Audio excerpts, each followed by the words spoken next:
Hi guys, welcome to Got the Text. Today's date is April 11th. Our topic is Can You Hear Me Now? And our text is found in James 5:15.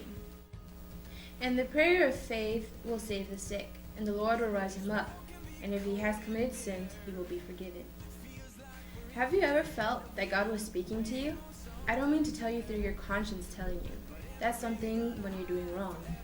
I mean an actual answer to prayer. As in, you asked God for something in prayer, and he answered you through a Bible verse, through something you read, through a person, or through a circumstance. In some way, God answers you, and saw the answer and knew it's from God. God speaks through us through his providential workings, and through the influence of his Spirit upon the heart. In our circumstances and our surroundings, in the changes daily taking around us, we may find precious lessons if our hearts are open, but to discern them.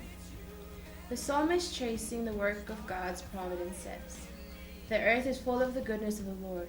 Whoso is wise and will observe these things, even they shall understand the loving kindness of the Lord." Psalm 33:5, 107 and 43. God speaks to us through his word.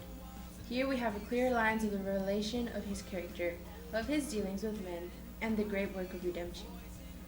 I've had that experience a lot lately. In fact, it's happened so often, I started to keep a notebook with my prayer requests and God's answers. Sometimes there is just one answer, but often there are more than just one. God will impress me with a verse, but also someone will speak to me, or I'll read something else that supports God's answer in another way, or I'll hear something on the radio. I'll write down all the answers. Last week, a young friend of mine had a snowboarding accident and tore his spleen. It's a very serious injury and often results in surgery to remove the spleen.